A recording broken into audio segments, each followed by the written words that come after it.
franquicia de Los Increíbles nos han dado villanos bastante interesantes, con un lore que me atrevo a decir que si Disney no le tuviera miedo al éxito, tendría un universo cinematográfico bastante extenso. Pero hoy quiero analizar sobre los dos villanos de ambas películas, porque uno es bastante memorable, mientras que el otro es bastante, hasta cierto punto, olvidable y muy criticado. Ambos tienen sus motivaciones para querer acabar con los supers, pero antes de profundizar a ambos, recuerda dejarme tus peticiones en los comentarios. Y no es por ser una mujer. Síndrome es uno de los villanos más recordados del cine animado, no solo por su estilo visual llamativo de diseño, sino por la forma de su historia, que está construida. El personaje concentra una mezcla de inteligencia, resentimiento y crueldad, que lo convierte en una figura única dentro de la historia de su universo, lo que parece que al inicio, a simple vista, se transforma en un plan cuidadosamente estructurado, que muestra lo lejos de alguien que puede llegar cuando convierte la frustración en odio. Una de las características que lo hacen sobresalir es el proyecto Cronos. El plan secreto de Oclo invirtió años de toda su vida para poder perfeccionar el arma definitiva, el Omnidroide. Esta máquina no solo representaba la profundo de lo genio tecnológico, sino también el vínculo de su venganza. Ponte a pensar cómo fue la perspectiva de Mr. Increíble cuando se enteró sobre el proyecto Cronos. Sería algo así.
El detalle oscuro es para que perfeccionarla necesitó ponerla a prueba contra superhéroes reales. No se trata de simples simulaciones o ensayos controlados, sino de combates donde vidas estaban en juego. El resultado fue la muerte de numerosos supers, héroes que habían dedicado su existencia a proteger a los demás. Con cada prueba, el Omnidroide se volvía más fuerte y con cada batalla perdía por un héroe. El personaje se acercaba más a su objetivo. Esa propia frialdad y determinación revela un lado perturbador que hace que la historia adquiera un tono hasta cierto punto bastante serio de lo que aparenta en la propia trama, ya que hasta me atrevo a decir que es muy oscuro. No es común que en una película animada se aborde de manera tan directa eliminación de personas como parte de un plan hasta cierto punto muy cuidadoso. El personaje no se limitó a diseñar armas o planear robots, sino que decidió borrar del mapa a figuras que representaban la esperanza y la justicia. Es una lección dentro de este mundo que lo convierte en un antagonista de peso, porque no solo se enfrenta al área principal, sino que destruye sistemáticamente todo el legado de los supers, dejando claro que su ambición no tenía ni siquiera límites. Imagínate, fue capaz de derrotar a personajes como Gamma Jack o Plasma Ball. Gracias a lore podemos imaginarnos cómo fue la forma que Gamma Jack, sabiendo un poco de la personalidad que le dieron los fans, cómo fue derrotado. Sin duda, estas son mis favoritas.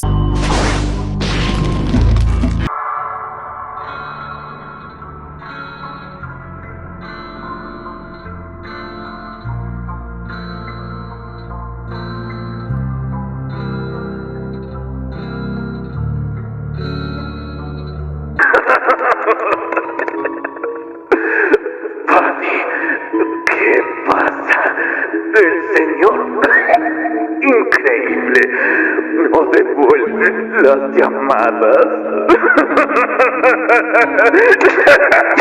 La forma en aunque su resentimiento nace es su herida emocional, de niño él era un fanático absoluto de Mr. Increíble, que soñaba por ser un compañero y compartir sus aventuras, pero tras ser rechazado, ese fervor se transformó en rencor. En lugar de canalizar esa energía para poder, yo que sé, superarse o demostrar que podría ser un héroe, aunque en serio pudo haberlo sido si era muy inteligente, por mérito propio, elige obviamente el camino a la venganza. Esta transición de la admiración al odio resulta interesante porque muestra cómo un corazón herido puede derivar en la creación de un villano memorable. Lo que alguna vez fue la ilusión se convirtió en obsesión, y lo que comenzó como un deseo de reconocimiento terminó siendo un proyecto de exterminio. La arrogancia también juega un papel interesante de la construcción, ya que siempre se presentaba como un genio incomprendido que está por encima de los demás, desde los héroes hasta las personas comunes. Su forma de hablar y de actuar deja ver hasta cierto punto un ego, un hombre convencido de que la gloria le corresponde de derecho propio. Es una soberbia, se refleja en cada aspecto de su plan, desde el diseño de sus armas hasta el discurso con el que se burla de sus enemigos. Secuestra a la familia de su antiguo ídolo, juega con la desesperación del protagonista y convierte cada enfrentamiento en un espectáculo para inflar su ego. Es una crueldad innecesaria, ya que demuestra lo que realmente disfruta. No es la victoria en sí, sino el control. Intenta secuestrar al hijo de su enemigo como su último recurso de venganza, a Jack, sin importar el sufrimiento de un niño inocente. Imagínate lo turbio que llega a ser esto. Eso hace que la idea de que su historia no está hecha para inspirar lástima, sino para demostrar hasta dónde puede caer alguien dominado por el ego y el rencor. Alguien cuya sombra permanece mucho tiempo después de que la película termina. También todos los memes que nos regaló. Me decepcionó. A ver si esto es de tu talla, amigo Elone. ¿Te casaste con Elastigirl? 15 años.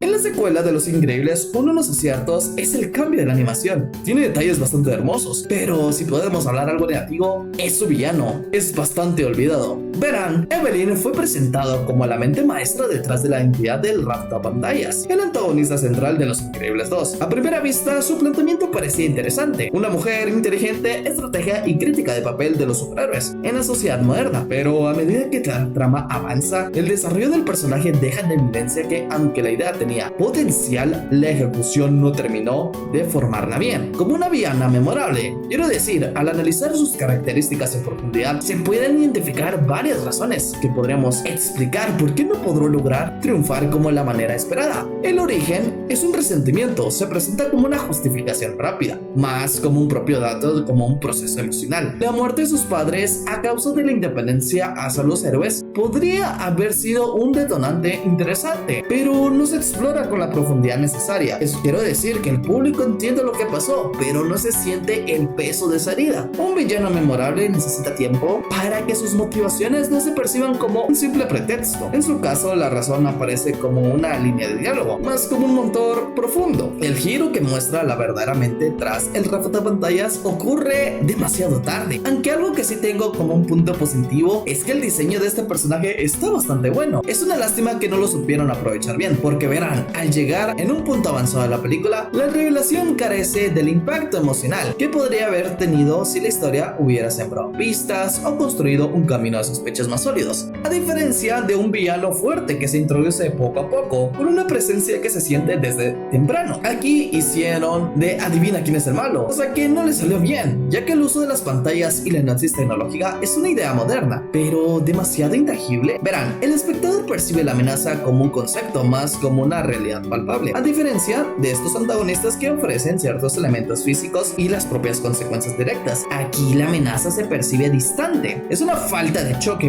mal, es una falta de choque, ya que disminuye la sensación de urgencia y peligro real. Quiero decir, un villano recordado necesita presencia. En este caso, la figura de ella nunca logra imponerse con fuerza, ni siquiera su personalidad. Es fría, más cerebral que expresiva, y carece de los momentos icónicos que lo hacen como un antagonista que trasciende. No hay discurso discursos memorables, ni siquiera gestos, que graben ese estilo de la memoria colectiva. Esto hace que su derrota, aunque lógica, tampoco resulte tan impactante, ya que el personaje plantea una crítica hacia los superhéroes y la dependencia que la sociedad tiene de ellos. Un punto que en teoría, si nos ponemos a pensar, es interesante, pero esa idea no se desarrolla con lo suficiente constancia. El discurso se presenta más como un capricho que como una visión del mundo. Y me dirás, pero men, Síndrome también tiene un capricho, pero aquí lo trabajaron un poco más oscuro, ya que esto genera cierta contradicción. Mientras podemos ver que ella asegura luchar por un ideal justo, sus acciones muestran que todo se reduce a un rencor personal. La falta de coherencia ideológica debilita su credibilidad. Aunque logra manipular a varios personajes mediante el control mental, las consecuencias de sus actos no se sienten para nada duraderas. El daño que causa desaparece con el fin de su plan, lo que conduce a la magnitud de su amenaza. Un villano memorable deja cicatrices, momentos y también el rumbo de la historia. En este caso, lo que ocurre se percibe más como un obstáculo pasajero, como una amenaza que altera la verdad en el punto de aquí que se maneja. El enfrentamiento con ella no está cargada de un trastorno emocional directo. No hay una conexión íntima que haga que el choque entre héroes y el villano se sienta inevitable. Y lamentablemente el personaje no puede lograr dejar una huella en los increíbles porque su plan, aunque es justificado, no deja imágenes que perjudiquen. Eso quiere decir que un villano como Síndrome en la primera entrega, que sí logró impactar con elementos muy oscuros como el Proyecto Cronos, la eliminación de supers con los omidroides e incluso la crueldad que se vemos y la crueldad que vemos en sus planes. Es una diferencia en que lo que confundencia dentro de la historia marca un contraste tan evidente. Claro que la villana se presenta como una mente estratégica, pero me atrevo a decir que carece de la mezcla entre la vulnerabilidad y brutalidad que suelen definir a un antagonista inolvidable. Al ser excesivamente cerebral, lamentablemente aquí no demuestra momentos de humanidad que profundicen su carácter ni escenas de crueldad extrema que generen temor. Es una frialdad excesiva que la convierte en un personaje más fácil de olvidar. Es imposible hablar de Gaia sin recordar que el villano